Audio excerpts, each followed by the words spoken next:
Salve, salve, amigos e amigas do UOL, muito obrigado pela companhia de vocês. Alô, Rodrigo Viana, Rodrigo em Araraquara, eu aqui em São Paulo, sempre conversando com grandes nomes do futebol brasileiro. Hoje a gente está recebendo Sérgio Soares. Eu estou particularmente muito empolgado, viu, Sérgio, com essa nossa conversa, com a perspectiva dessa nossa conversa, porque você é um cara muito conhecido no meio do futebol, mas pouco conhecido nas beiradas do futebol, né? Nas fronteiras do futebol. E eu sei que você tem muita história interessante para contar. Você estava naquele Santo André que desbancou o Flamengo diante de 72 mil pessoas no Maracanã em 2004, na decisão da Copa do Brasil. Você foi campeão pelo Palmeiras, você foi campeão baiano, campeão cearense, você disputou 2 finais de Copa do Nordeste. Então a gente quer dar um giro pela sua carreira, pelo Brasil, de norte a sul, com as suas experiências todas. Vamos falar, claro, muito de futebol, mas vamos falar também de racismo no futebol, das dificuldades que um técnico negro enfrenta para dar sequência, independente da sua capacidade, né, a sua carreira. E se vocês me permitem, eu quero dedicar esse programa ao ator Lázaro Ramos. Eu assisti a uma live dele. Olha, vou fazer aqui uma montagem meio João, meio canalha, meio Lázaro. Ficou ótimo. Ah, que legal. Na minha pele, com uma dedicatória dele aqui, João, força, sorte e luz na caminhada. Eu sou muito fã do Lázaro Ramos, assisti uma live dele esses dias, com toda a sua simpatia. Imagino também a inveja que o sucesso de um negro desperta nesse país ainda atrelado a questões racistas, coloniais, enfim. Seja muito bem-vindo, Sérgio Soares. Obrigado, João. Obrigado, Rodrigo. Uma satisfação, um prazer enorme. Agradeço muito o convite, o espaço. Eu confesso aqui no ar que sempre tive o sonho de participar contigo no Bola da Vez. Falei, não, preciso um dia participar, e agora estou realizando essa oportunidade aí que vocês estão me dando de estar contigo, fazendo um programa legal. Show de bola. Obrigado mais uma vez mesmo, João. Sou seu fã, cara. Que legal. Que legal. Ô, Sérgio, seja bem-vindo. Você imagina para mim, que sou jornalista, tá do lado do João, né? É sempre um sonho, cada vez que eu ligo e converso com o João, já é bom demais, a gente está sempre aprendendo. E o Sérgio, o João fez aí uma extensa e correta apresentação. O Sérgio talvez não figure entre os 5 ou 10 medalhões técnicos no Brasil, mas se perguntar para um desses 10, eles vão referenciar o Sérgio Soares, né? O Sérgio, dentro de campo, ele é muito conhecido. Quem conhece futebol sabe da capacidade do Sérgio Soares, mas, sobretudo, quem conhece o Sérgio fora de campo.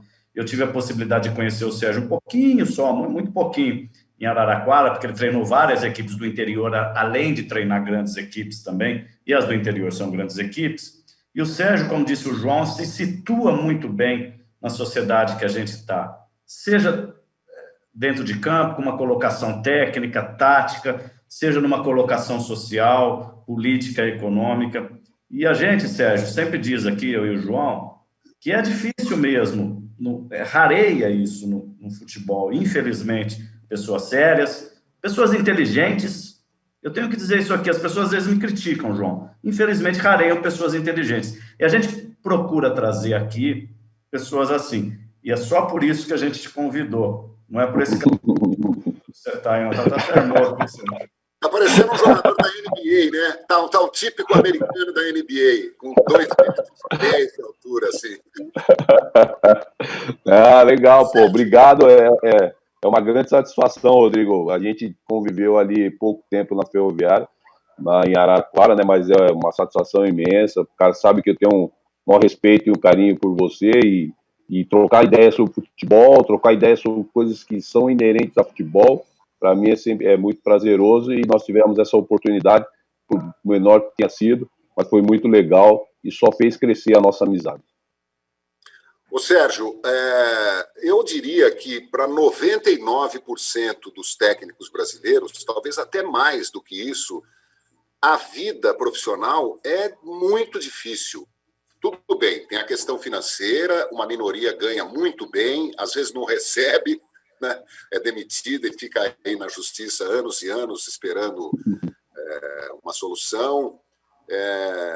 Mas, claro, em termos financeiros, tem muitos treinadores que ganham muito bem, estão com a vida sossegada e tal. Mas eu digo em termos de pressão, de boicote,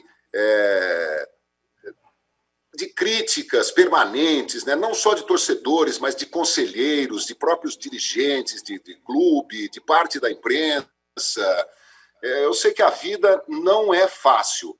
Eu fico imaginando para um negro, né? Numa sociedade como a nossa, primeiro que o sucesso do negro incomoda muito ao branco, né? E depois que há uma desconfiança enraizada ainda, né? Com tantos nomes extraordinários, né? de negros e negras, né? Na história do Brasil. Eu poderia fazer um elenco aqui de pessoas que eu tenho uma profunda admiração. Então, eu queria que você contasse como é que é para você, um treinador de futebol sério, como disse o Rodrigo, competente, enfrentar essa barra de viver na corda bamba como treinador. Só o fato de ser treinador já vive na corda bamba, né, João? Isso daí já é uma situação natural e inerente à função. E você sendo um treinador negro, aumenta ainda mais essa responsabilidade, né? Esse crivo, ele fica muito maior ainda, né? Porque tá sempre aquele olho desconfiado para saber se o negro tem capacidade para poder estar exercendo uma função de liderança, onde o negro sempre foi, né, um personagem, né, sempre atribuído ao aspecto coletivo, né? Até por causa da escravidão. E nunca o negro teve numa posição de liderança porque entendia que o negro não tinha capacidade para poder tomar decisões, né, decisões importantes para conduzir processos. Então, você como treinador, você está nessa função de liderança, está numa função de destaque que incomoda muita gente, né? Mas eu me preparei muito para estar nessa posição, né? Não foi que caiu de paraquedas porque eu fui um atleta que joguei futebol por 19 anos, né? Eu fui me preparando ao longo da minha carreira enquanto atleta, fui procurar estudar, fui fazer cursos. O último curso que eu fiz foi o da CBF agora, sou licença pró, então eu vou me capacitando e, claro, né, pessoas, posso usar você como exemplo, pessoas como você, que eu vou também, né, absorvendo. Eu tenho o Candinho, que é um cara que eu tenho um bom carinho, né, que eu sempre converso com ele, vou absorvendo coisas do Candinho. O Vanderlei foi um desses personagens também que eu procurei absorver coisas do Vanderlei. Então você está sempre aberto. Eu sei que o negro, ele é vítima, né? Ele é vítima da sociedade. O futebol, ele está inserido na sociedade, então não poderia ser diferente. A sociedade é preconceituosa, o futebol faz parte da sociedade, então também tem preconceito, né? Só que eu não posso me vitimizar com elas. Oi. Não, só pedir uma gentileza para você, se você puder tirar o seu fone, o pessoal está me dizendo aqui, está chiando um pouquinho, bem pouquinho, fazer sem o fone. Acho que se eu tirar o fone, vocês não conseguem me ouvir. Não, tenta fazer. Aí. Aqui a gente faz teste ao vivo.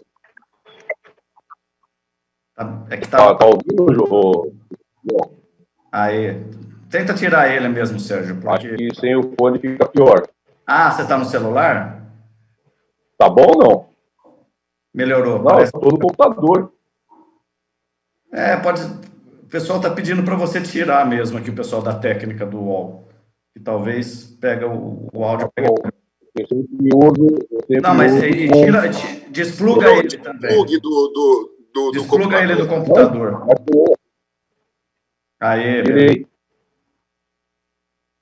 E aí, fala aí. Tá ouvindo? Tá melhor? Parece que tá. Parece que tá melhor, bom. Sim. Porque normalmente eu uso o fone exatamente por isso, porque fica ruim o som. Você tá ouvindo a gente?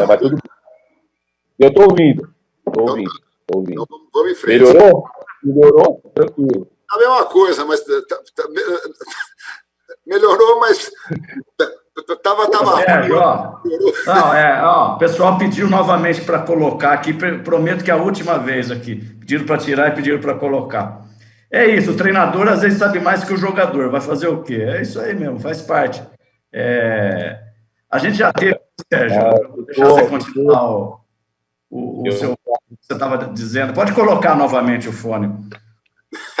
Já teve vários problemas aqui, viu, Sérgio? Mas eu costumo dizer para o pessoal que está nos assistindo, para o João, para todo mundo que participa, que um dia eu estava vendo Bem Amigos com o Galvão, aí o Galvão Bueno ficou uns 5 minutos assim, põe fone, tira fone. Então, João, até o Galvão. Normal. Vamos tá valendo. Isso aí faz parte desse momento que a humanidade está vivendo. Mas, ô Sérgio, você dizia aí uma coisa muito importante, que o futebol faz parte da sociedade, portanto, você já não se vitima, mas já sentiu esse racismo latente, né? Que tem gente que ainda ousa dizer que no Brasil não tem racismo. Isso é de uma... Não é nem conhecimento, isso é de uma... Eu não posso nem falar a palavra que eu quero falar aqui. Isso é de uma falta de sensibilidade, para dizer o mínimo, extrema. Você já foi vítima direta de racismo, Sérgio? Essa é uma pergunta pontual. Futebol tem, eu digo que no Brasil tem preconceito, sim, né? E digo que o futebol ele faz parte da sociedade. Se a sociedade é preconceituosa, o futebol também é.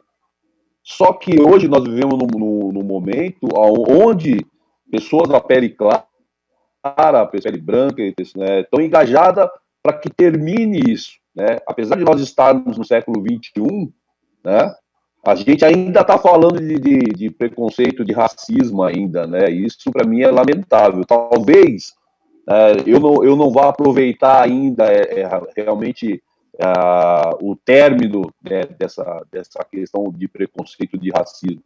Mas meus netos, sim.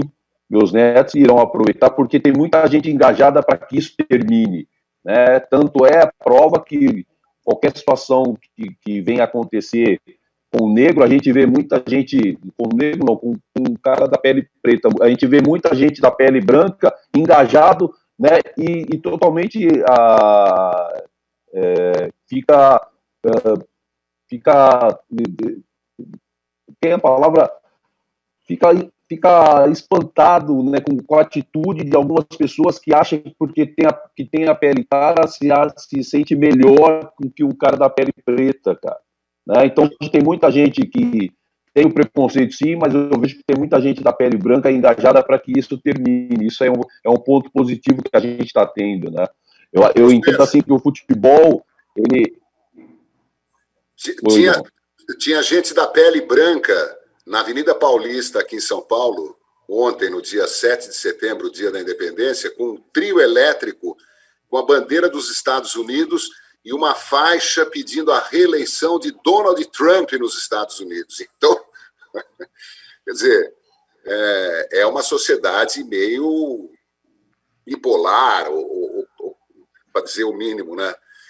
Mas a gente vai voltar a esse assunto, né? Porque é tanta coisa que a gente quer conversar com você. O que aconteceu, por exemplo, agora lá com o Elano e o elenco do Figueirense, né? Aquela invasão, aquela coisa. Você já presenciou isso? Você já sofreu na pele esse tipo de assalto de torcedores bandidos, enlouquecidos, assim, que querem resolver a coisa na porrada, Sérgio? Já aconteceu, sim, João. Já teve quando eu estava no ABC de Natal, a torcida, nós estávamos dando treino dentro do Frasqueirão, o torcedor invadiu e queriam conversar com os jogadores de qualquer jeito. Não foi como aconteceu com o Figueirense, né? Que teve fogos, que teve agressões, arma, não foi nesse nível, mas já teve que o torcedor queria porque queria conversar com os jogadores. E a gente dando treino, né, para treino, para poder atender o torcedor e escutar o que eles queriam reivindicar. Eu normalmente não participo desse tipo de evento, vamos dizer assim, né? Não participo porque eu acho que não é certo. mas como os atletas se dirigiram ao grupo de torcedores, eu me dirigi lá para poder conversar também com eles, que eu tinha acabado de chegar lá, né, para ouvir o que eles estavam querendo reivindicar, o que eles queriam, e acabei eu conversando com eles, e eles me escutaram e acabaram, a conversa durou 15, 20 minutos no máximo, e acabaram saindo, não foi uma conversa, apesar da invasão, que eu já repudio, mas foi uma conversa tranquila, né? Quando eu cheguei no Ceará em 2016, eu cheguei no meio de uma situação parecida com essa, só que o torcedor ele não invadiu o campo, eles estavam na arquibancada do CT e queriam conversar com o presidente de qualquer forma. E eu estava chegando, mas como eu já tinha treinado no Ceará 13, 14, né, eu me dirigi aos torcedores e o chefe da torcida organizada do Ceará, que era o da Ceará Amor, a minha conversa com ele foi muito tranquila, que ele pedia para os caras, escuta aí que o professor vai falar. E eles me respeitavam muito, né? Ali eu vi o tamanho do respeito que eu tinha com os torcedores, né, do Ceará, que eu disse a eles que a gente ia mudar o cenário, que ia ser um cenário diferente, porque o que eles estavam vendo até aquele momento, o Ceará tinha sido desclassificado do estadual, não chegou nem na final, né? E pedi para que eles dessem um voto de confiança para que a gente pudesse desenvolver o trabalho. Não tivemos nenhum problema a respeito desse tipo mais, João, né?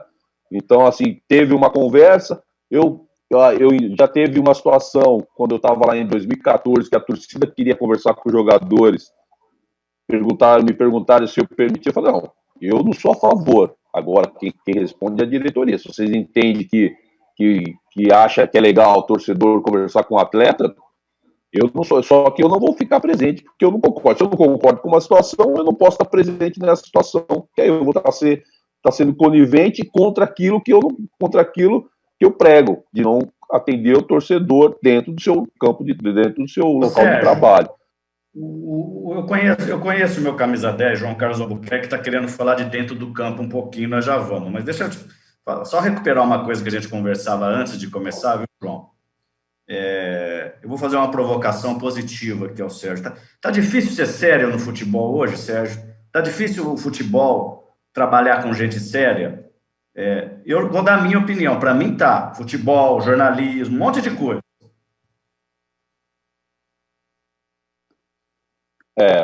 Você dentro da sua seriedade, você paga um preço, né?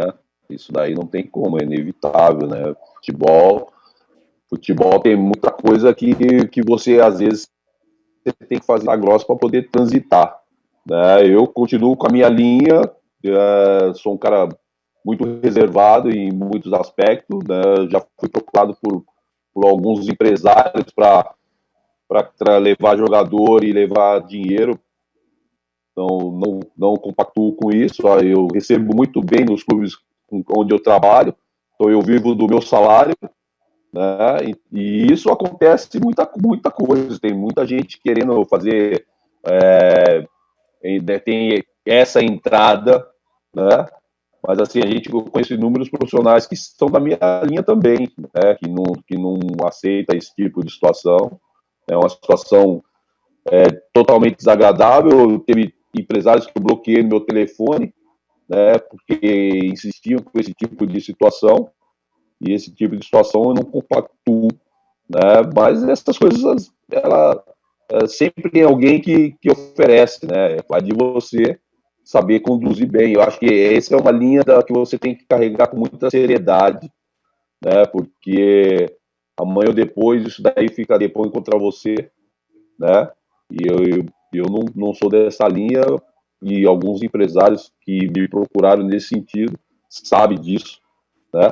Para que a gente sabe que o que você ganha já é o suficiente, né? Já é o suficiente, porque o clube te paga e te paga bem, né? Se o atleta me servir, ótimo. Se não servir, não vai ser nesta linha, não vai ser desta forma que a gente vai conduzir as coisas. Eu acho que isso é um dos exemplos que eu dou, né, da questão da seriedade. E você acha, desculpa, João, só rapidinho, só para complementar, você acha que um empresário que faz esse tipo de oferta olha para um treinador negro, fala assim, esse aí vai aceitar, porque ele é negro. Você acha que até aí o racismo atua ou não, Sérgio? Seria um exagero pensar assim? Não, eu acho que é um exagero, Rodrigo. Acho que isso daí é independente da pele. O cara vai no cara da função mesmo, né? A pele não determina que só porque o cara é da pele preta que ele vai ser acessível a esse tipo de situação. Não, eu sei, eu digo, será que o Daí empresário não tem um racismo embutido na cabeça dele? É isso que eu fico pensando.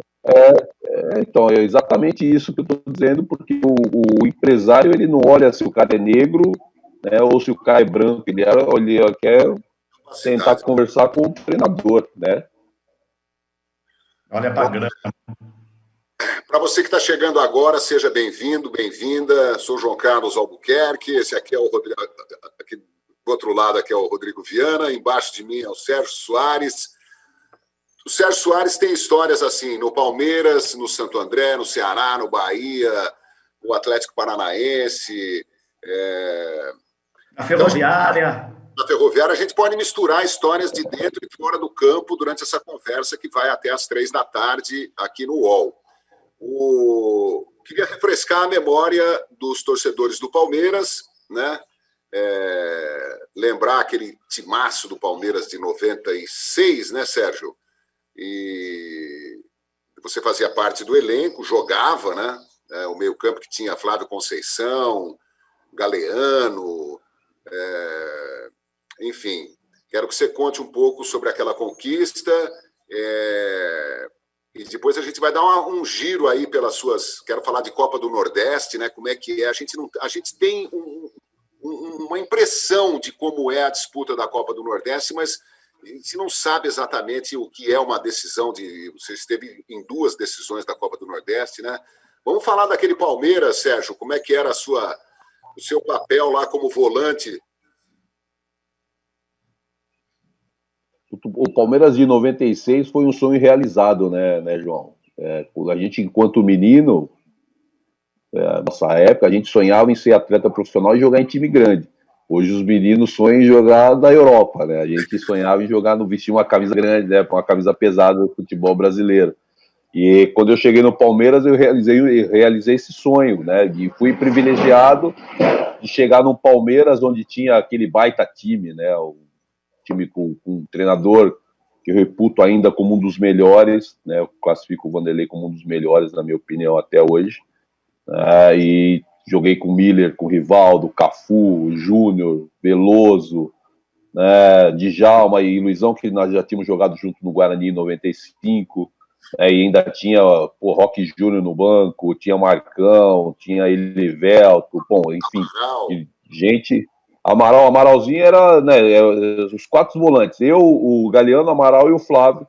E o Amaral e o Flávio viviam na seleção pré-olímpica e a gente jogava eu e o Galeano. E a gente, né, tocava tranquilamente aquele setor porque a qualidade era padrão, né? O Vanderlei era um cara muito exigente nesse sentido, queria jogadores do mesmo nível em todos os setores, e o Palmeiras tinha, por isso que foi um Palmeiras que fez tantos gols, e a forma que o Vanderlei comandava era espetacular.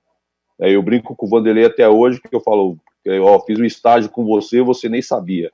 Aí ele dá risada, né? Com o Vanderlei a gente tem uma relação de amizade, e aprendi muito naquele Palmeiras com o Vanderlei, né? Jogar com aquela rapaziada era espetacular. Você roubava a bola e toma Djalma, toma Rivaldo, e você não precisava nem se preocupar, porque hoje o volante ele tem que ser mais proativo, né? Aquele time não, a gente segura a onda aqui, se virem aí. E os caras se viravam muito fácil.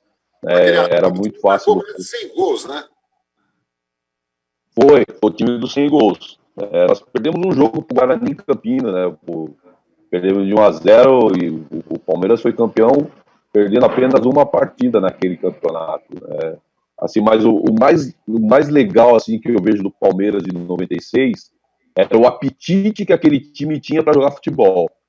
O Palmeiras fazia 1, fazia 2, fazia 3 e continuava em cima do adversário, seja ele quem fosse. Nos clássicos, né, a gente ganhou do Santos na Vila de 6-0. Né? Quem que imagina o Santos tomar de 6 na Vila Belmiro? Quem era melhor, foi um baita do jogo. Então, Flamengo do Jorge Jesus ou o Palmeiras de 96 do Vanderlei Luxemburgo? Cortou. Quem era melhor? Quem jogava mais para frente?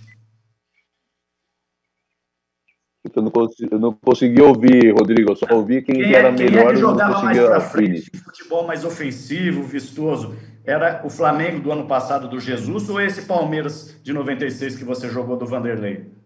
Ah, não, era mesmo. Apesar de futebol ter mudado, o Palmeiras 96 era apetitoso, né? O Palmeiras já tinha essa transição que tem hoje dentro do futebol, essa agressividade em 96, né? Quantos anos atrás? Né? Se nós trouxermos para o momento atual, o Palmeiras de 96 jogando essa época aqui com intensidade e marcação alta, o Palmeiras 96 não tem a menor dúvida que jogava, era muito mais apetitoso, num futebol diferente, né? Eu também acho. Acho que aquele time do Palmeiras, se existisse hoje, podia botar a camisa da seleção brasileira nele, que não tinha erro. O torcedor do Palmeiras, sem dúvida, era um time. Essa relação de craques, né? Bom, você falou do Vanderlei Luxemburgo, você tem uma relação boa com o Fernando Diniz também, né? Como é que é quando a torcida começa a pedir a cabeça do treinador, Sérgio, por causa de 2 ou 3 resultados ruins, e o cara consegue trabalhar tranquilo e tal? Como é que você vê a situação do Fernando Diniz no São Paulo hoje? Bom, João, eu falo sempre o seguinte: o cara que vai para campo, que você sempre vai para ganhar e ter que ganhar, é diferente, né? É diferente. E todo jogo o Fernando tem que ir para ganhar, né? Agora não que deu uma acalmada, porque todo jogo, não, tem que ganhar senão não cai, tem que ganhar senão não cai.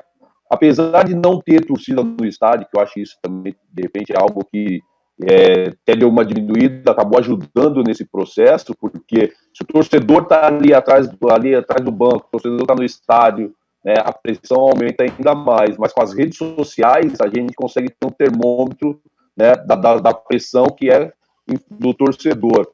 Isso é ruim para o profissional, o cara não vai tranquilo, porque ele está sempre trabalhando, né, no fio da navalha, só está esperando alguém vir para chutar um banquinho, e isso é difícil.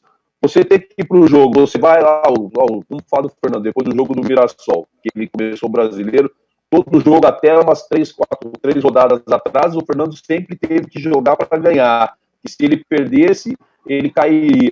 Isso, o cara não tem tranquilidade para poder aplicar aquilo que ele acredita e para aquilo que ele foi contratado. O Fernando foi contratado no São Paulo, na minha opinião, para exatamente ser o Fernando Diniz, mas os resultados não começaram a acontecer. E ele teve que fazer o que? Ele teve que mudar um pouquinho o jeito dele jogar e ele passou a ser o normal. E o normal o São Paulo não queria. O São Paulo queria um treinador com a proposta que ele tinha.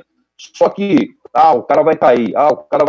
Ele teve que mudar. Uma coisa boa que eu vejo no Fernando, que ele fez, ele teve coragem de mudar o São Paulo. Ele teve coragem de tirar uma dupla de zagueiros, né? O Daniel Alves machucou. Se o Daniel Alves não machuca, dificilmente ele ia botar o Hernanes no time. Né, e o Hernanes, você vê que começou a performar bem, o máximo que ele pode aguentar, ele começou a performar bem, e o Fernando começou a botar a molecada. Então, isso é um ponto positivo do treinador. Exato. Né? Pode continuar. Você sabe que eu acho que todo mundo tem culpa, né? Torcedor, dirigente incompetente, a imprensa, parte da imprensa, né? Eu vejo muito assim, no caso de um resultado negativo, quem corre mais risco de ser demitido? Fulano ou fulano? Cara, parece que é assim, parece que é um bingo. Quem que vai cair esse final de semana, né? Critica-se a atitude dos clubes que demitem depois de 3 resultados negativos, mas também estimula-se essa conversa, né? De, tira o cara... esse cara não serve. Parece que é uma ansiedade brasileira em relação à política, à economia, à saúde, à segurança, à educação, que convergem para o futebol, e as pessoas querem que o futebol dê todas as alegrias que a gente não tem em outras áreas, né? Eu tenho essa sensação. Então fica todo mundo assim, mas quem está mais ameaçado? Mas não sei se está ameaçado, né? Por quê? Porque perdeu um jogo, né? No futebol... nivelado, né? Um campeonato duríssimo, né? O Flamengo suou para ganhar do Fortaleza no Maracanã, né? O Flamengo perdeu do Atlético Goianiense de 3-0. É um campeonato muito louco, ainda mais num ano como esse, né? E as pessoas não têm paciência. Aí você vê torcedor no rádio falando assim, não, mas ele é burro, ele tirou fulano, por que ele não pôs fulano em vez de pôr cicrano? Pô, como se o cara tivesse autoridade para falar de futebol, né? Só complementando, viu, João? Até para o Sérgio responder, eu vou lembrar o que a gente sempre lembra do Diniz. O Diniz esteve aqui, Sérgio, com a gente também, e ele disse algo assim, né? Mas você acha que eu não estou enxergando, que eventualmente o meu time não está defendendo, que eu estou jogando muito para frente? Você acha que eu vivi a vida inteira com isso, não estou enxergando? Aí vem um gaiato lá de fora querer falar para mim, eu estou enxergando também, às vezes as coisas não estão acontecendo, né? E aí parece que trocar vai mudar tudo. E não é só o torcedor, João. Aí eu acho que o torcedor, não é que ele tem o direito, ele não tem compromisso. O problema é o jornalista, entendeu? Que fica, como você disse, incentivando essa ideia, às vezes atrás de notícias, às vezes, sei lá, atrás do quê, né? Porque eu não posso conceber que ele pense assim, de fato. Que é óbvio que uma mudança não vai trazer um resultado a longo prazo. Pode trazer um resultado imediato, uma superação, mudou o técnico, mudou os ares, mas não vai mudar a estrutura do clube. Se o problema é estrutural, tem que mexer na estrutura, não no treinador. E a gente tem essa cultura horrível aqui. Sérgio Soares. Rodrigo, João, eu vejo o seguinte, que na imprensa se fala muito em continuidade, ao mesmo tempo são os primeiros a falar que tem que trocar, né? E isso é ruim, né? Porque como que você pode querer que tenha continuidade? Como que você pode queira ter um futebol melhor apresentado se a média dos treinadores no futebol brasileiro é a cada 3 meses trocar? Para você implantar uma metodologia, um sistema de jogo dentro de uma plataforma, que são as nomenclaturas que a gente usa hoje, o jeito de jogar para ser mais prático, você precisa de pelo menos 5 meses, e a gente aqui não tem isso. Você precisa chegar e implantar. Se você chegar e implantar e não der resultado, os caras falam que não serve, que mexeu, trocou errado, né? Uma questão também que eu vejo que contribui para isso também é você buscar um treinador, você ter um time que tem um jeito mais reativo de se jogar, e você ter um treinador que joga, que gosta de ter a bola, que gosta de circular a bola para chegar no gol do adversário. Aí você traz um treinador com um comportamento diferente. É claro que não vai dar certo, não pode dar certo, né? Então eu acho que também essa escolha do treinador, ela precisa ser melhor observada para que você possa dar continuidade para o treinador. Você vai desenvolver, porque o futebol ele é muito resultadista, ele não olha trabalho para dar resultado, ou dar resultado agora, se deu resultado, às vezes o trabalho nem é bom, mas está dando resultado, pô, tá bom, beleza, show de bola, né? Então o trabalho não está dando resultado agora, mas ele pode caminhar e dar resultado à frente, porque está sendo plantado uma semente, você tem que jogar água para crescer, né? E isso também a gente do futebol brasileiro esquece, isso aí não tem como. Outro dia, um ano passado, que o Liverpool foi campeão contra o Tottenham, né? De um lado tinha um treinador que estava 4 anos no clube e o outro 5 anos, sem título nenhum, né? Quando que isso a gente pode imaginar aqui no futebol brasileiro? Esquece, né? O Renato está no Grêmio, além de ele ser ídolo, ele conquistou muitos títulos, né? Imagina se o Renato está lá no Grêmio e ele não conquista nada. Agora o Renato mesmo está aí, o Grêmio não está indo, o Renato está sendo questionado. Então precisa avaliar melhor, né, comentar, porque o que é dito aqui, o torcedor ele vai e abraça e acha que isso é a verdade, não é. E tudo se joga na conta do treinador. Para nós melhorarmos o futebol brasileiro, nós precisamos ter uma unificação de coisas. Na minha opinião, nós precisamos melhorar a questão dos gestores, né? Nós precisamos melhorar a questão da imprensa para poder, na hora de avaliar, né? O cara precisa entender também para ele falar, não, precisa trocar o treinador, cara, mas pô, me dá aí conteúdos palpáveis. Não, aí vai para os números. Os números são muito frios, Rodrigo.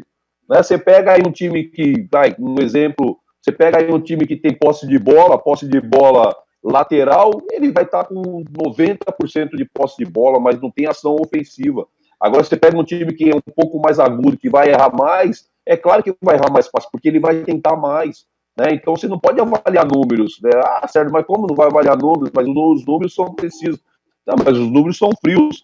Por isso que você precisa ter profissionais que saibam avaliar o trabalho, porque o trabalho, o cara enxergar que aquilo vai dar resultado, e ele ser firme, como, por exemplo, né, todo mundo questiona o Raí, né? O Raí está sendo firme, né? Porque se fosse em outra situação, talvez o Fernando estaria fora, né? Então ele está conseguindo segurar, está enxergando que o trabalho do Fernando é um trabalho que possa dar resultado.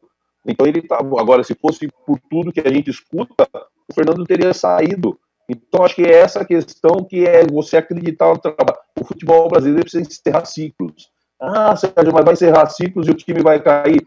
Não, não é que o time vai cair, é que vai enxergar trabalho. De repente, só um vai ser campeão. Não, do futebol brasileiro, todos têm que conquistar o título. E esse é um dos grandes problemas. Pois é. Falando na frieza dos números, né? Você quer um exemplo? O mesmo treinador, se você pegar aí o retrospecto, o histórico de vários treinadores brasileiros, ele pode ter um aproveitamento de 60% num clube e de 30% no outro. Ele é o mesmo treinador, com a mesma mentalidade, com a mesma compreensão do futebol, mas as coisas são assim. Futebol é diferente, é muito diferente de Fórmula 1, de basquete, de vôlei, onde dificilmente o melhor perde, né? O futebol ele é vítima, né? E por isso que ele é legal, de uma série de circunstâncias, de pormenores, né? Só quem jogou bola sabe que 1 centímetro, quando o cara pega um chute para tentar fazer o gol, se a bola desviou numa saliência do gramado, 1 centímetro diferente do que ele imaginava pegar, a bola pode sair lá no pau de escanteio, né? Agora, eu queria saber o seguinte, o fato de 2 técnicos estrangeiros terem conquistado o título e o vice-campeonato do Campeonato Brasileiro ano passado, você acha que queimou um pouco o filme do técnico brasileiro? O Kudê está fazendo um belo trabalho agora no Internacional também, ou os estrangeiros chegam aqui e estão alheios a essa tradição brasileira de azucrinar a cabeça do técnico, Sérgio? João, eu vejo o seguinte, vou falar dos treinadores brasileiros, eu vejo que os treinadores brasileiros realmente estão muito, até o ano passado, estavam muito reativos mesmo, mas assim, estava dando resultado, o maior exemplo é o Corinthians do Carille. O Corinthians estava sendo campeão e todo mundo achava que aquilo era o jeito melhor de se jogar futebol. E não é o jeito melhor de se jogar futebol, minha opinião, e eu sou amigo do Carille e falava isso para ele, né? Eu acho que o futebol, você tem que atacar o adversário. Você criar estratégia, né, para poder atacar o adversário é outra história, que é o que, de repente, não é o que acontecia no Corinthians. O Corinthians tinha um jeito de jogar, que aquilo era determinante e fazer o quê? Nós vamos defender e a partir do momento que o adversário, né, tiver um erro, a gente vai atacar. E todo mundo começou a abraçar isso. Por quê? Porque dava resultado, né? Aqueles treinadores que tinham uma proposta mais ofensiva e que às vezes ficava no meio do caminho que o resultado não vinha, que aí a gente volta a falar, futebol é resultadista. Ah, não, mas tá jogando para frente, mas não tá ganhando, não serve. Tem que jogar desse jeito aqui, porque chegou uma época, né, João, que você tá aí na imprensa, você sabe bem disso, que 2018 ou 2017, que quem tinha 80% de posse de bola estava perdendo os jogos. Eu ouvi dizer que aquilo era o correto, que o futebol, você precisa ter a bola para ganhar. Não, tem que dar a bola para o adversário, porque a gente fica sem a bola, você vai lá, rouba a bola, faz uma... Eu achava isso um absurdo, e eu via muita gente concordando com isso, né? E aí, falando, não, mas, pô, se isso é o certo, você ficar sem a bola, primeiro, futebol já tem a bola que você vai ter mais chance de fazer gol e menos chance do adversário fazer gol em você. Eu sempre aprendi dessa maneira. Agora não, vou dar a bola para o adversário, para o adversário vir me atacar e ter mais chance de fazer gol. E era assim que a gente estava fazendo, e todo mundo achava que isso era o correto. Chegou o ano passado, que o Jesus chegou, o São Paulo chegou. O São Paulo teve que ter 5 meses, pelo menos, para ele apresentar resultado. Ele mudou o comportamento do Santos no sentido de movimentação, Mas na ofensividade, o Santos sempre foi um time ofensivo, por característica, né? Por DNA, por história. E ele teve que mudou o comportamento. Aí o São Paulo perdeu de 5 do Ituano, perdeu de 4 do Botafogo, foi desclassificado no Pacaembu, na Sul-Americana, por um time pequeno do Uruguai, saiu da Copa do Brasil pelo Atlético Mineiro. Aí eu te pergunto, João, que treinador brasileiro ia ficar com esses resultados adversos? Nenhum. Só que o São Paulo teve sequência e ele conseguiu apresentar resultado. Aí mostra que o futebol precisa de continuidade. Às vezes o resultado não aparece, mas o trabalho é bom. E o São Paulo foi prova disso, que o segundo semestre do brasileiro foi um segundo semestre com todo mundo dizendo, o Santos tem um time limitado, mas o São Paulo faz o time jogar. Perfeito, porque teve continuidade. O Jesus chegou no Flamengo, onde chegaram alguns jogadores que, na minha opinião, qualificaram ainda mais o Flamengo, né? O Arrascaeta, que no primeiro semestre estava muito mal fisicamente na mão do Abel e não poderia jogar, e todo mundo questionava por que o Abel não botava o Arrascaeta, sendo que ele estava mal fisicamente, ele não ia produzir nada, né? Aí o Jesus chegou com uma proposta, aí o que eu concordo do Jesus, que eu dou mérito para ele transformou os homens de meio campo, os médios, o Gerson e o Arão, em 2 médios, não foram volantes que ficavam fixos aqui esperando, né? Ele fazia os caras flutuarem, e isso deu um Flamengo uma mobilidade imensa, além de que ele chegou o Felipe Luiz, chegou o Rafinha e o Mari, que jogaram na Europa. Pô, você via o posicionamento deles na linha de 4, era espetacular, eles adiantavam os 4 aqui na frente, sem medo de correr para trás, coisa que no futebol brasileiro, né, os zagueiros aqui no Brasil, que estão acostumados aqui, eles não gostam de correr para trás, não, eles não saem daqui de trás e falam, não, se eu for lá na frente adiantar muito, eu vou ter que ir todo esse espaço para poder vir para trás, e eles não gostam. Então, o Jesus teve esse mérito. Uma coisa que eu acho que o Jesus fez que eu adorei de ver, esse negócio de não ter que ficar revezando, ficar poupando o jogador. O cara jogava lá e jogava no domingo, jogava na quarta. Isso é legal, pô. Né? Então, dá pra gente, isso ele mostrou que dá pra gente fazer. E aí, não, aqui no Brasil a gente não, pô, o cara jogava no domingo, o cara não tirava 10 jogadores para jogar na quarta. Não, tem que jogar. Eu acho que o jogador gosta de jogar. Claro, se o cara estiver sentindo um pouco mais, um pouco menos, ele vai e troca, põe o cara no banco. Então, essa coisa que Jesus fez foi algo fantástico, que eu compactuo, né, porque é uma linha que eu gosto. É uma linha que eu gosto também. Agora, os treinadores brasileiros, eles não têm segurança, né, João? Você toma 3 porradas, 4, você fica com a corda no pescoço, o cara vai para quê? O cara vai para segurança. O cara se fecha, ganha um jogo aqui, empata um lá, o futebol fica feio, que a gente critica o futebol brasileiro está muito engessado, né? Que eu vejo dentro do futebol brasileiro. O futebol brasileiro ficou, que tinha aquele, só para completar, Rodrigo, que tinha aquele rótulo de futebol brasileiro desorganizado. A gente passou por um jogo organizacional, mas no setor defensivo, pouco ofensivo, e isso ficou que a gente, não, estamos organizados, mas na fase defensiva do jogo, que pouco produzia, que fugiu completamente à nossa característica. Perfeita colocação, e ainda sobre característica, ainda falando do nosso amigo Fernando Diniz, e se não fosse amigo estaria falando do mesmo jeito, é como se o Diniz, João, estivesse dizendo agora, vocês querem que eu jogue feio e ganhe? Então tá bom, então eu vou fazer isso. Isso não é um problema para mim. O que eu penso, ele não está dizendo isso, mas é como se ele estivesse, né? O que eu penso é que o Diniz está tentando mudar estruturalmente o São Paulo, tentando voltar o São Paulo para o DNA ofensivo, São Paulo de Telê, São Paulo de Muricy. É isso que eu penso que o Raí está segurando a barra lá. E mais ou menos isso que eu estou entendendo que o Sérgio está me dizendo. Agora, também, Sérgio, quando você disse aí que às vezes, com crase, né, João? Às vezes, assim, mas joga sem a bola, porque é melhor, você vai lá e faz um gol. Tem muito treinador que compra esse barulho também, não é só jornalista, tem muito treinador de prancheta, tem muito treinador que não jogou futebol, tá tudo bem, eu acho que o cara pode aprender, não tem problema nenhum.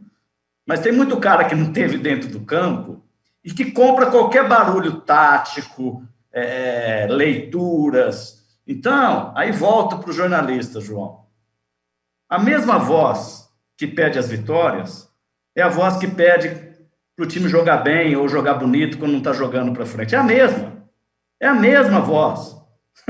Então, uma incongruência, é uma incoerência. A gente vive num mundo muito incoerente no futebol. É verdade. Eu queria fazer essas colocações, porque assim, a gente pede uma coisa, aí vai lá se faz, aí pede outra coisa. Então, a gente nunca está satisfeito. Não, o brasileiro está completamente insatisfeito, é um negócio...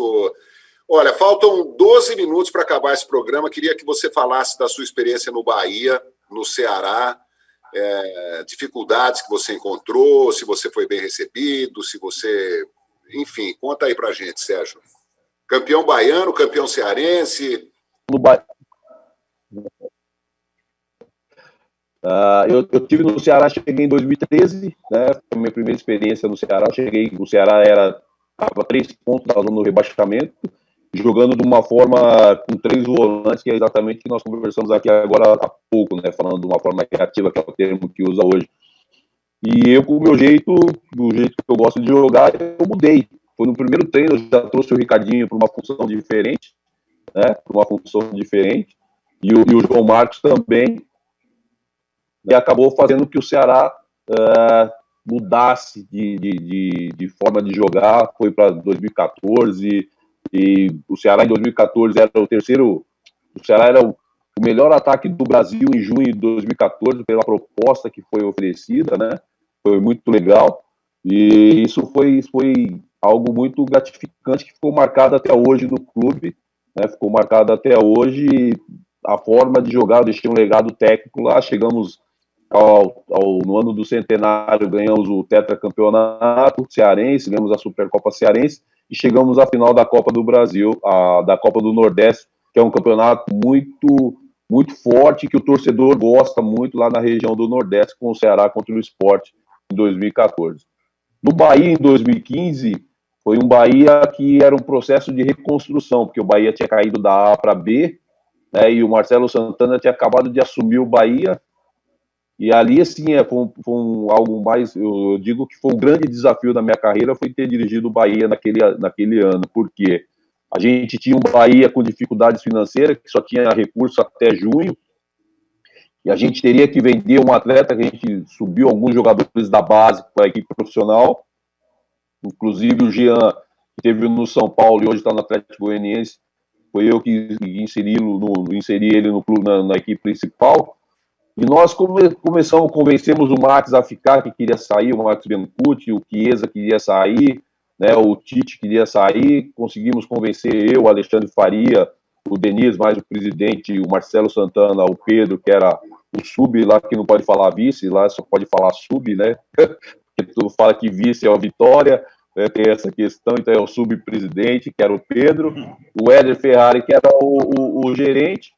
Então, nós convencemos esses jogadores a ficar e conseguimos reconstruir o Bahia. E dentro da minha proposta, que o Marcelo falou, Sérgio, eu quero que você faça do Bahia a mesma coisa que você fez no Ceará, um time que jogue para frente. Com todos os meninos, a gente conseguiu fazer. O Bahia não chegava a uma fase, não passava da primeira fase da Copa do Nordeste, já tinha alguns anos. Aí chegou na final da Copa do Nordeste contra o Ceará.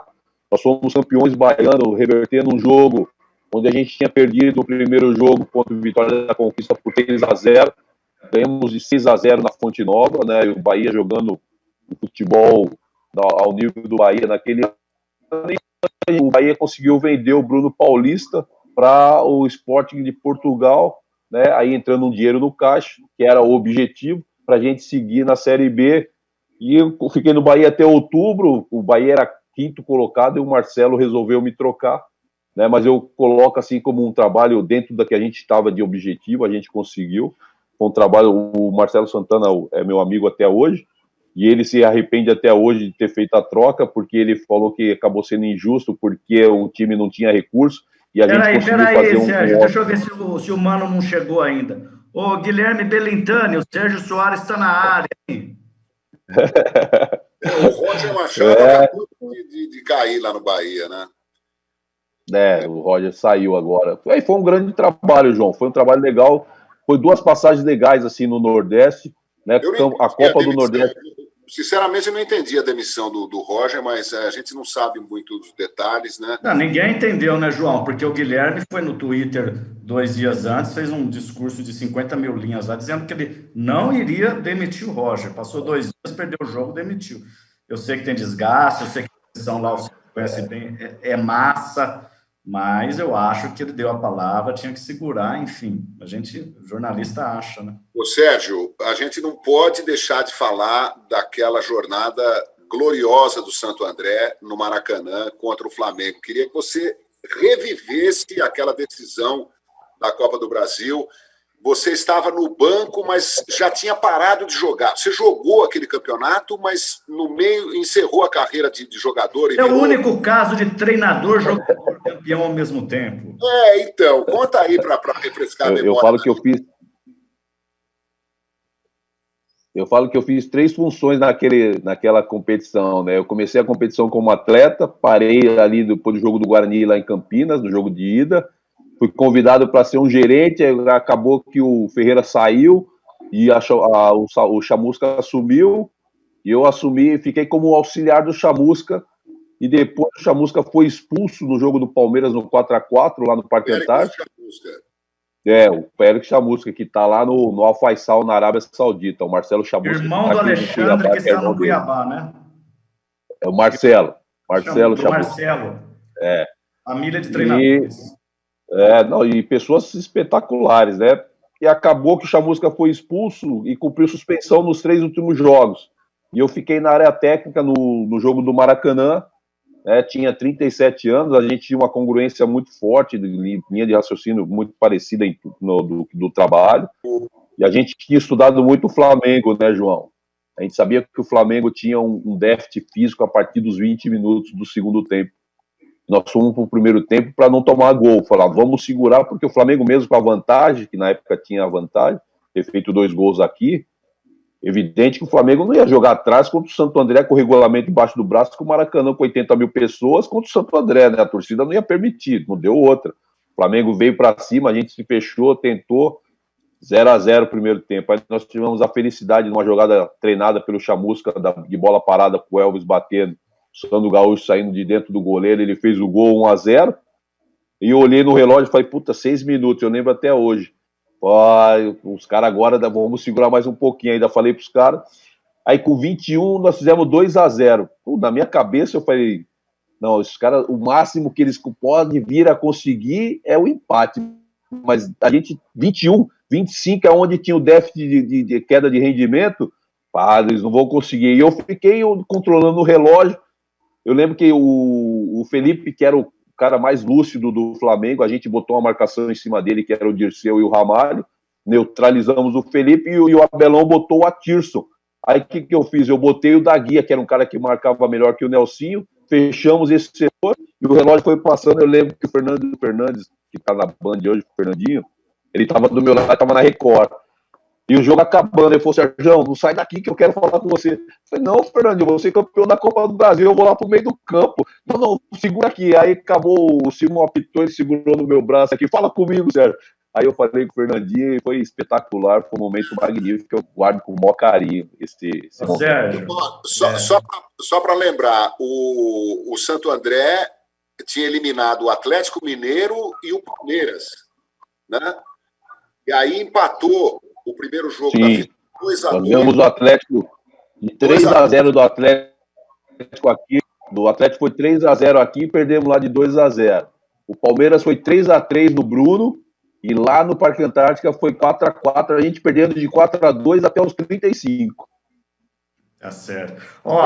Tirou esses dois e aí na final empatou 2-2 aqui no Parque Antártica, se eu não me engano, contra o Flamengo. Foi no Parque Antártica. Ganhou de 2-0 no Maracanã.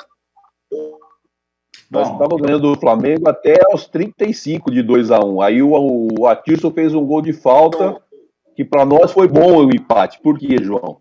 Se o Flamengo ganha aqui, se a gente ganha aqui de 2-1, o Flamengo ia vir com tudo para cima da gente. Né, mais ainda. O 2-2 meio que já ganhamos, porque tinha a vantagem do gol fora, né? Aí acabou que deu tudo certo. E o Péricles Chamusca não estava no banco, né? E você parece que não tinha muita comunicação com ele na arquibancada, na numerada, sei lá onde ele estava. Então você que dirigiu. O Chamusca estava. Era para ele ver o jogo na tribuna. Era para ele ver o jogo na tribuna e para a gente fazer a comunicação. Só que impediram ele de ficar no camarote. Queria que ele fosse para o meio da arquibancada. Eu não conseguia falar com o Chamusca, não ouvia ele nada no rádio. Então as decisões tomadas dentro do campo de jogo, naquele jogo do Maracanã, foram todas feitas por mim, né? Mas assim, eu estava muito preparado para isso tudo, assim, né, João? Na verdade, eu me preparei para ser treinador e tive uma oportunidade ímpar, né? Você poder dirigir o time, né, contra o Flamengo no Maracanã e tomar as decisões, e ainda bem que foi as decisões corretas, a gente conseguiu conquistar o título, que foi muito importante, mas o Chamusca tem todos os méritos, né? O Chamusca é um cara espetacular, né? Um cara espetacular. Sérgio Soares, deixa eu dizer uma coisa para você. Eu tô vendo o nosso chat aqui, as pessoas estão assim: João, que saudade de você na ESPN. João, eu te amo. João, Sérgio Soares, você fez o meu vozão mágico. Sérgio, muita gente. Aí, Rodrigo Viana, não gostei da sua opinião. Vocês dois estão sendo ovacionados, eu estou sendo vaiado. Faz parte do jogo, o que vai se fazer? Eu quero mandar um grande abraço, aproveitar a menção do Sérgio, meu grande amigo Fernando Fernandes, meu grande irmão Fernando Fernandes, que me lembrei dele agora, até me emocionei. Gosto muito do Fernando, cara que... Mas eu quero dizer o seguinte, Sérgio, você teve um jogo em 2010, uma final de Paulista, que eu nunca vi um time jogar tão bem, foi Santos e Santo André. O Dorival Júnior, então técnico do Santos, meu amigo, o pessoal disse assim: olha, mas hoje eu dei sorte. Bom, nosso tempo está acabando. Eu liguei para o Sérgio de última hora, nós estamos ao vivo aqui. O Sérgio sempre foi disponível comigo. Eu já critiquei o Sérgio, já elogiei o Sérgio, mas a gente sempre foi muito reto um com o outro. Sérgio, eu queria te agradecer, queria dizer que faltam pessoas como você no futebol brasileiro, de verdade. Você sabe quando as pessoas falam a verdade, você me conhece. E eu quero terminar a minha parte, o João vai fechar de uma vez, perguntando para você o título do principal livro do futebol brasileiro. Qual é o papel do negro no futebol brasileiro? Porque o principal livro do futebol, ou de futebol no Brasil, é o Negro no Futebol Brasileiro, do Mário Filho, que não por acaso é o nome do Maracanã. Qual o papel do negro no futebol brasileiro? Muito obrigado, Sérgio Soares. Rodrigo, eu acho que o papel do negro é o papel do ser humano, né? O negro é um ser humano, né? E é um papel onde ele tem que ter espaço como qualquer outra pessoa. Eu acho que nós, enquanto da pele preta, a gente tem muita capacidade para poder estar dentro do futebol em todos os segmentos. Como atleta, a gente não precisa provar nada para ninguém, porque a gente está aí que o principal atleta da história do mundo é um negro, é um preto. Então a gente não precisa provar nada para ninguém. Mas eu vejo que em outros segmentos do futebol, o negro se capacitando, ele também tem capacidade para estar à frente de funções importantes dentro do futebol. Acho que é dessa forma que eu vejo como o negro pode estar, ou como o negro pode representar, né, toda uma classe dentro do futebol. Sérgio, infelizmente o nosso tempo acabou. Já que o Rodrigo tocou naquela decisão de 2010, Santos e Santo André, você ficou tranquilo depois do jogo? Você acha que foi uma injustiça? Conta aí rapidamente para a gente, para encerrar essa conversa. Assim, João, eu vejo que dentro dos dois jogos, eu acho que foi injusto, né? Eu acho que foi injusto pelo que nós apresentamos nos dois jogos, né? O Santo André foi muito superior ao Santos. O Santos teve um momento dentro dos dois jogos, uns 30 minutos, que ele foi muito bem. Mas, assim, dentro dos dois jogos, eu acho que foi injusto. Mas dentro do campeonato, pelo que o Santos apresentou na competição, o Santos foi muito regular, mano. Foi primeiro a competição toda, né? E a gente sempre atrás dos Santos ali, brigando pelo segundo lugar.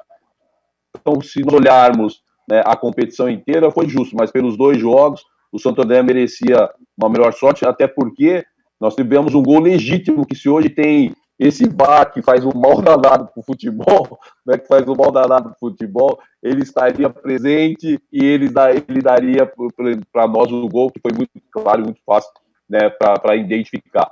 Então, eu digo que pelos 2 jogos foi injusto, mas pelo campeonato, pelo que o Santos fez, a gente tem que olhar que ficou justo. Seria justo para os dois, assim, João. Se o Santo André fosse campeão, pelo que o Santo André fez nos 2 jogos, e ao longo do campeonato, por estar empurrando sempre o Santos, seria justo. Mas pelo que o Santos fez, se manteve sempre à frente, ficou justo. A gente lamenta porque a gente tinha muita chance de ter sido campeão. E eu falo isso pro Salve, que teve com vocês na ESPN, eu brinco com ele até hoje. Você me tirou o título, hein, Salve? Não, Sérgio, foi a Maria Elisa. Foi o quê? A Maria Elisa, a bandeira que levantou lá. Você é o árbitro, pô. Sérgio, como eu imaginava, foi um grande programa, quero te agradecer demais, foi muito bom mesmo conversar com você, eu torço muito para que você tenha sucesso, continue sendo esse cara fantástico. Volte logo, né, João, para uma grande equipe, o lugar do Sérgio é numa... E aí novos desafios e tal, porque eu sei que você tem muita competência para destrinchar qualquer abacaxi aí. Até a próxima, viu, Sérgio? Um abração, querido. João, obrigado. Né? Eu já falei para você na abertura, eu tinha um sonho de fazer o Bola da Vez com você. Né? Esse sonho está sendo realizado agora, cara. Eu sou teu fã. Obrigado pela oportunidade. O Rodrigo, um amigo que a gente fez aí em Araraquara, né? Satisfação. Ele me chamou ontem. Cara, amigo ajuda amigo. Pode sempre contar comigo, foi um prazerzaço, é sempre muito bom poder falar de assuntos como nós abordamos aqui. Obrigado, João. Obrigado, Rodrigo. Valeu, Rodrigo. Valeu, gente. Muito obrigado pela companhia de vocês. Espero que vocês tenham gostado assim como eu gostei. Lázaro Ramos, espero que você tenha visto o programa, que foi em sua homenagem. E reflitam, pensem no que foi dito aqui pelo nosso convidado. Terça-feira que vem a gente volta. Tchau.